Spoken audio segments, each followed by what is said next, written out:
Welcome to the Thought Boss Podcast. This is your host, Nicole. I'm here to show you that all the help you need is already inside of you and that you're far more powerful than you give yourself credit for. I'm glad you're here. Now let's turn you into a thought boss.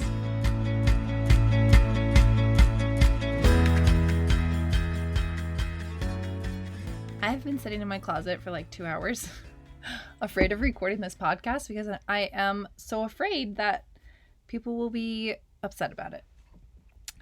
And I think I'm just willing to take that risk because one of my coaches says my job is to essentially deflect as many people as possible by calling in my people. The only scary thing is that I feel like I'm a lot not like other people. And so it's going to be very easy to offend some people, but I'm okay with that. I'm just going to move forward and I'm going to assume that we are on the same page and that this is just a safe place to say how I feel. So this is me chatting with my best friend. And if we're going to chat, we're going to have a little bit of gossip. It's not real gossip. It's just a little bit of gossip. I don't know this person, and so it doesn't feel like gossip, but maybe it is. I've been watching the Teal Swan documentary on Hulu, and I'm kind of fascinated with the spiritual world, the coach world, the teacher world. But after watching it, I was like, oh, I realize I am not a spiritual teacher, and I'm not a spiritual healer, and I kind of want to distance myself as much as possible from that community. And here's why. Number one, because there is a God and it's not you and it's not me. And I think it's dangerous to believe that we are God. It's okay if you don't share my religious beliefs, but this is just what I believe. I believe that God exists, and I also believe that God is all-knowing and all-powerful, and that healing only comes from God. I don't think humans can heal other humans. I think all light and everything that is good comes from God. So if you're going to be a spiritual healer, I feel like you have to just decide who's doing the healing. And if it's not you, then who is it? Where does the healing come from?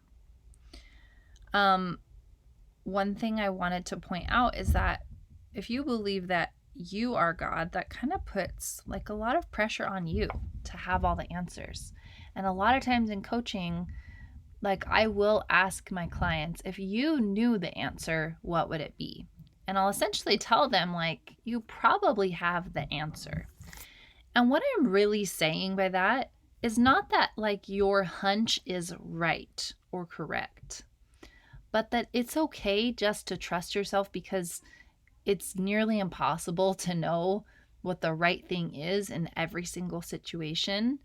And I think that you're going to figure it out if you trust that you're always being guided and that you already know enough. And I think those two things will help you answer questions that you were previously deflecting to other people to tell you who you are and what you should do and how you should feel. So really my job as a coach is to help you stop trusting me so much and help you trust yourself and God and just move you out of anxiety and out of fear and into this place of oh, it's really safe for me to make mistakes. It's safe for me to be a human. It's safe for me to not know what to do. It's safe for me to move forward even when I don't know what to do.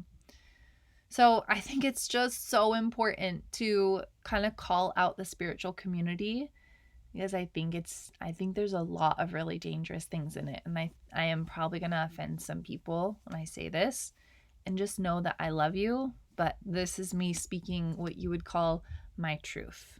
This is what's true for me. What I do in coaching is so fun because I never say anything like your past is messed up or you're doing something wrong, or I know better than you. What I really do is what I always say, like on a consultation, is we're trying to put your brain in the middle of us. And what we're looking for are words and phrases that form your beliefs about yourself. And because your brain is always like narrating your life and creating lots of feelings and lots of experiences for you, there are words attached to that. And I am the thought boss. And so naturally, I like to be in charge of what I'm thinking, and I like to teach other people how to do that. Okay, I'm recording this like the next day. This might turn a little bit, but I had to record those first 5 minutes, and I'm leaving them. I think they're amazing. And then, I was trying to finish the podcast yesterday, and it just like didn't feel right. I didn't feel like I knew exactly what to say. It wasn't really coming together. And today, as I was doing my morning routine, which, by the way, I think I have a podcast on it. It's probably one of the earlier podcasts. Or on Instagram, my stories this morning on June 16th were about my morning routine. And I kind of went through what I do. It's kind of just a quick, I read my scriptures. I sometimes will pull an affirmation card because I love affirmations. I will write in my journal and do some self-coaching. All of this is set to music. One of the most important parts, I feel like, is my gratitude prayer. I do a gratitude prayer every day because I feel like it's the best way to create the feelings that you want to be feeling in the future. Like you can create things that you want by being grateful for them before they've ever happened. And so you get to feel good before you've ever gotten that thing, and you get to get the thing. And I have seen miracles happen, literally miracles. We'll talk about it another day, but it's probably in one of my podcasts and on Instagram, saved in one of my highlights, like gratitude or something. Anyway, the new title of this podcast is How to Be a Christian in the Spiritual World. If you're not a Christian, I am totally fine with that. I have zero things against you. It is just my personal belief system.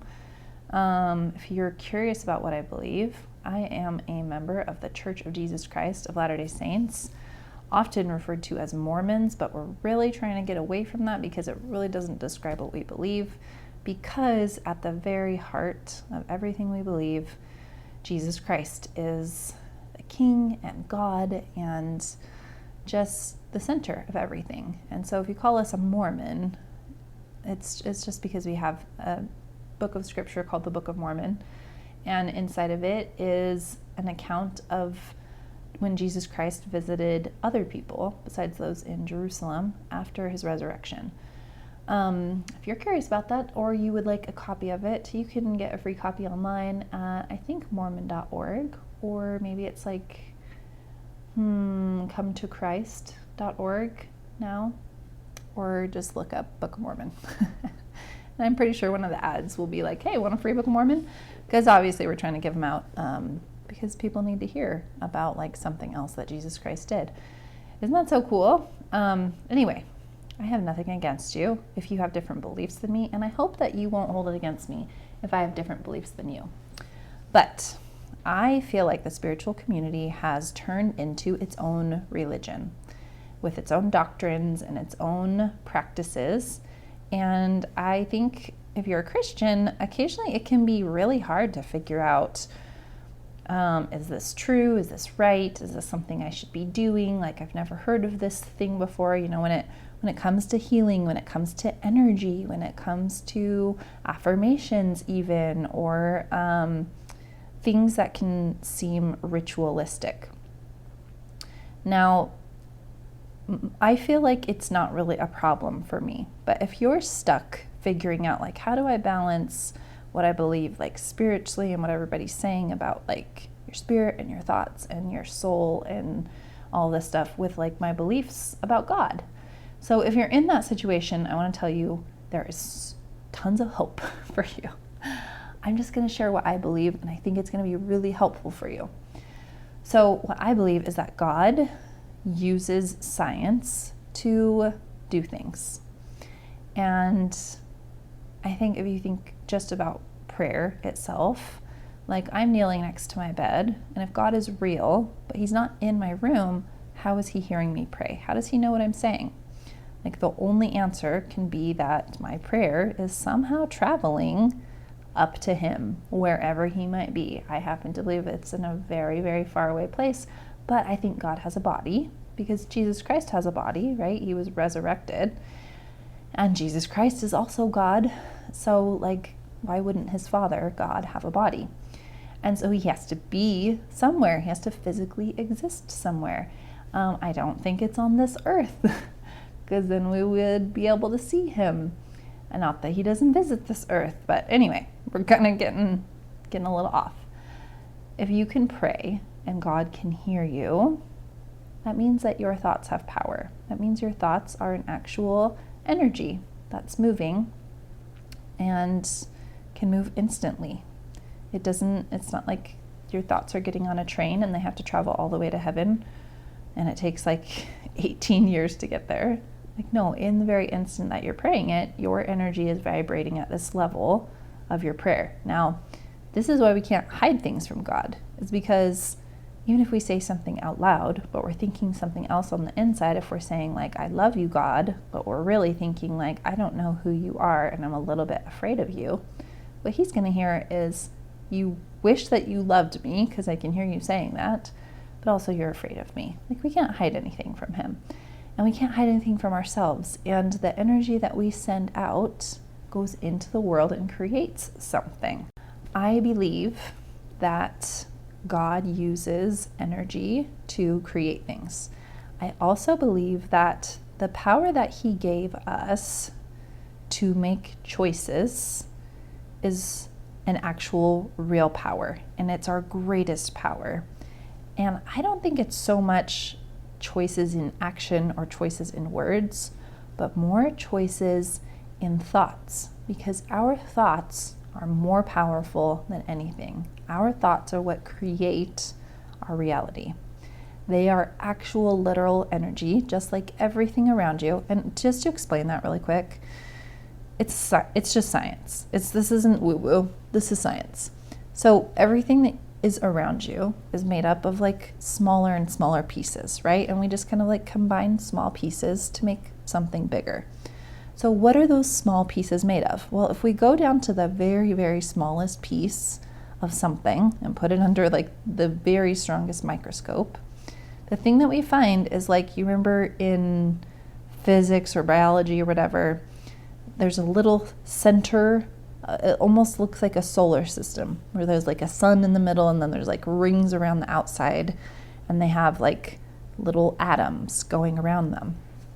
Well, when you look at that unit of a thing, it is made up of like 70% energy or more or something like that. I can't remember how much, but it's mostly just energy, like not matter, like not like a dust particle or anything.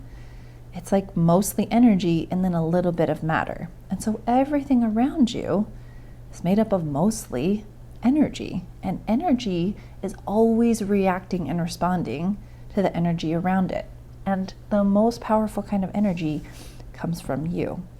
Think about your power to affect the chemistry of your body. Think about when you're nervous or you're anxious and your stomach starts to hurt.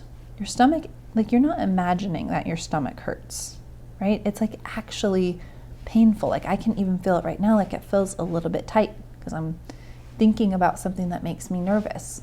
And when I think about that, the chemicals in my brain, the actual chemicals, which are also made up of energy and like a teeny tiny bit of matter probably, those chemicals get sent into my gut. It like instantly travels to my gut. And that energy makes me feel yucky, makes me feel bad. It actually does something. But the way that it was created was by you choosing a thought that made you feel anxious. Now, quick side note, thoughts that pop into your head, those are kind of like automatic thoughts.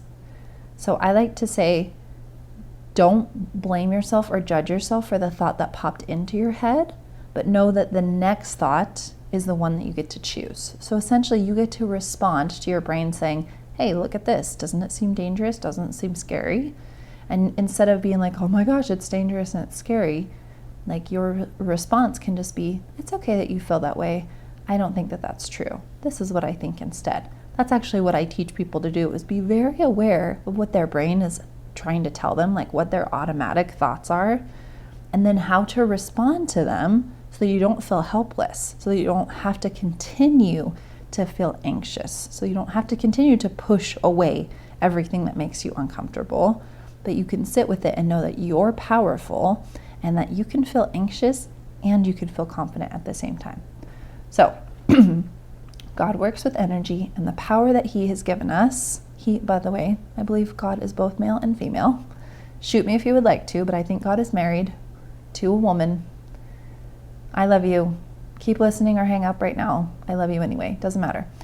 I think both he and she are working perfectly in sync together, and they want us to use our thoughts to create a good life and to serve people and to love people and to become like the highest version of ourselves.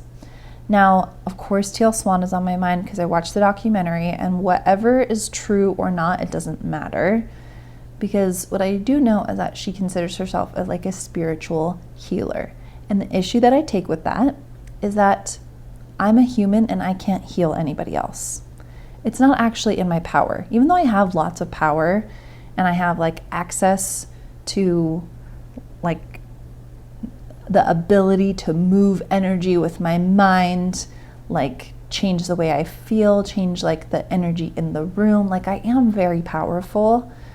I don't have energy to heal somebody.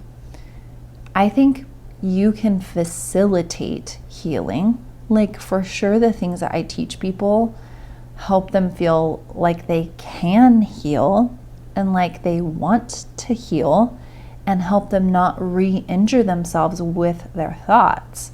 But the most powerful healer, the only person who can actually permanently change anything from darkness to light, is Jesus Christ.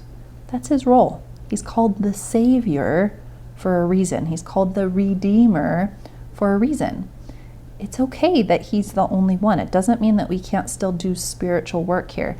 Everybody still needs to take care of their mental health. Like just because God could come down and like make us like skinny and fix our like pulled hamstring, like just because he could do that, like doesn't mean that we shouldn't still go to physical therapists and have them do that, right? Or have them help us do that. Because the miracle of our bodies is that God is always blessing them to heal. Like he designed them to heal themselves. And our souls, our spirits, like I feel like time kind of does, quote, heal all wounds. It makes it like a little bit less powerful. But you have to choose not to re-injure yourself. And there's some feelings that feel really hard to get rid of. And there's like sin that we can't just pretend like it never happened. But God can pretend like it never happened. He can say, I have already received payment for your sins. And that was through Jesus Christ, like because he died for you, because he offered that sacrifice for you, you don't have to pay, but somebody still had to pay for it. Somebody still had to put in like the suffering and the work to like expunge that thing that you did that was not correct, right? Okay, this is not a gospel, like Bible, scriptural podcast, but I feel like it's important that you know where I stand with this, because I feel like the world is kind of going down this dangerous path where we're like, we don't really need God anymore. We just need ourselves. And like everything you need is inside of you. And just believe in yourself. And I think those are really helpful things, because like, yes, we for sure need to believe in ourselves. Because if we're not, then we're like unsure all the time. And that just feels awful. But above all, believe in Jesus Christ. Believe in God. Because God is trustworthy. Like we can trust God to help us and to always be guiding us. So if we get a little too puffed up, maybe it's like good for us to humble ourselves and be like, all right, I am not the source of all truth. like, I'm going to trust God. But if we get really down on ourselves, like, we don't need to tell ourselves more that we're like terrible creatures and we have no worth because we're humans and we're always sinning. Like, we don't really need that when we're already feeling awful about ourselves. So we need to have this balance, I feel like, of I trust God. He's the only source of like all that is good, all that is light. And I also trust myself because, yeah, my body might be like a little bit corrupt because I'm a human. Like, my body is like, yeah, it's healing, but it's also dying. It's like decaying slowly, which is gross. And like, I live in a fallen world where like God is not present, and it's sometimes hard to like it's easy to be deceived because we're not in his presence right now. But also inside of me is like an eternal soul that I feel like has lived forever already and already chose God. That really is part of my belief, is that like, you're good. And I hate that like sometimes as Christians we get into this mindset of like everything about me is bad. Like, I can't even trust myself. I can only trust God. And I understand what they're trying to say. I really do. But not trusting yourself, it hurts your confidence. And it makes you question every single thing that you think. And have you ever had a good idea? Yeah, for sure. Are you always going to be like told in your ear what to do every second? No, you're not. Like, we're learning how to make good choices on our own.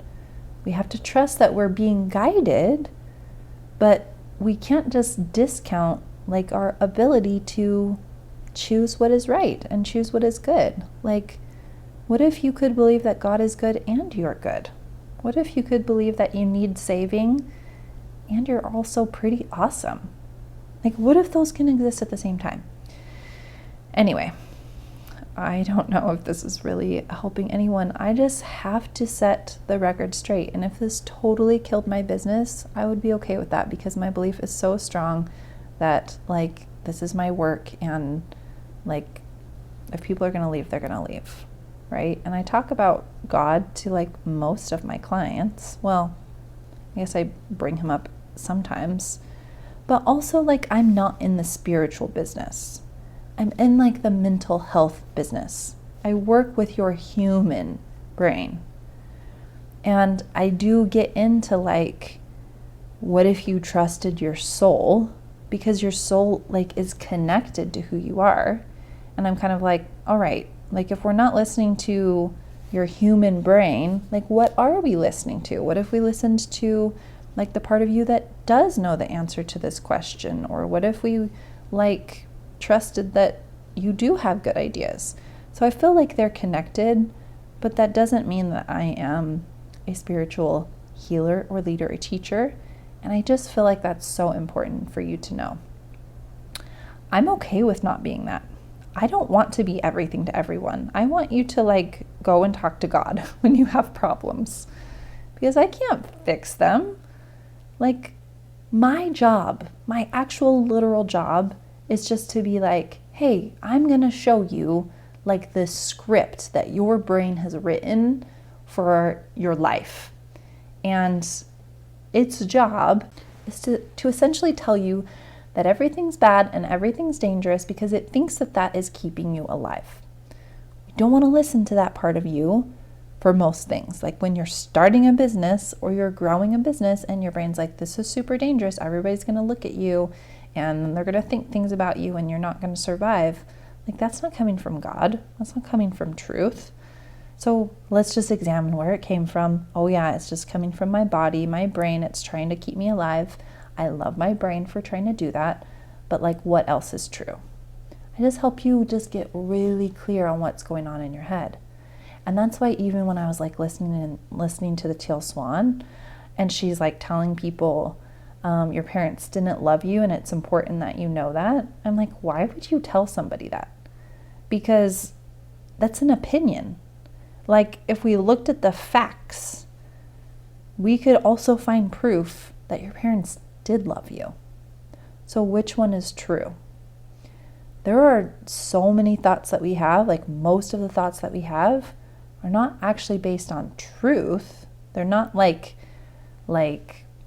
provable beyond the shadow of a doubt.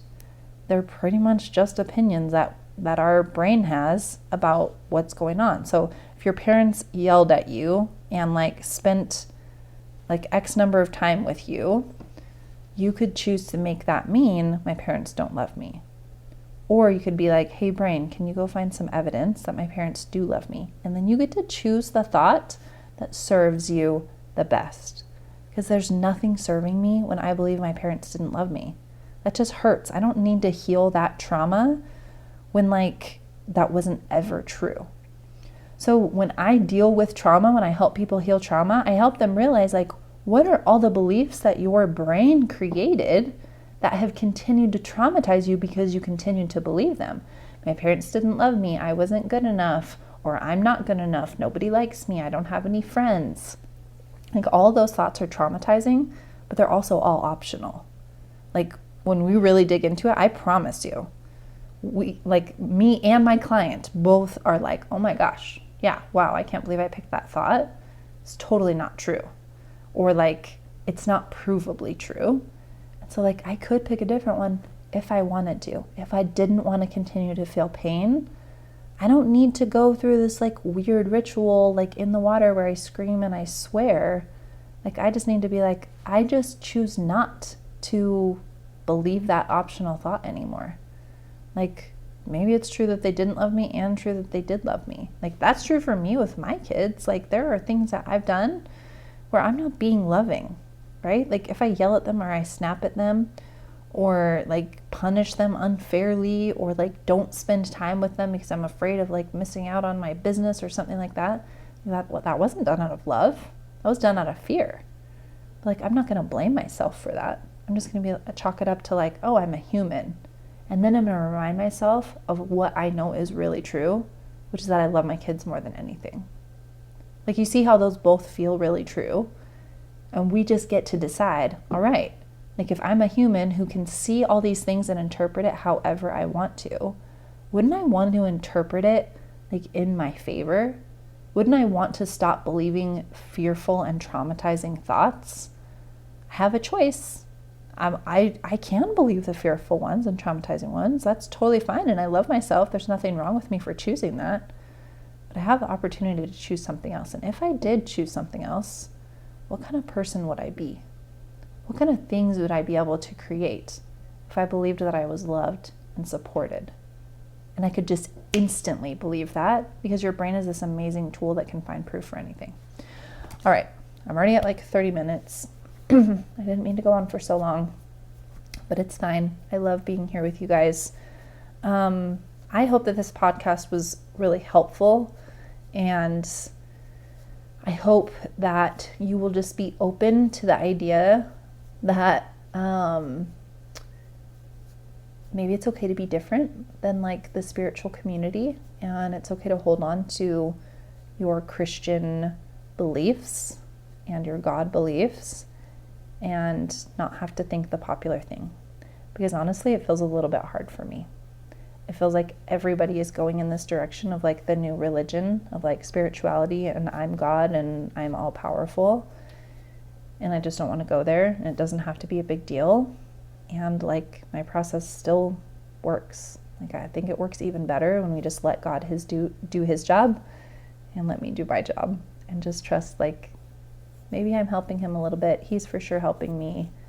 And like I still feel called to do this work. It's like the person who invented the toaster. No, that's not like quote God's work, but like God could have inspired them to make a toaster. Because God's like, hey, I love you guys. I think you might want toast. So I'm going to inspire this person to make a toaster. Like that person can always be being guided, even though they're not like writing a scriptural text or like baptizing someone. Anyway, okay, I'm done. I love you all. Hope you guys are out swimming or going on vacation, going to family reunions. Maybe the next podcast I do will be a family reunion survival guide, because I was working on that. All right, I'll see you guys tomorrow.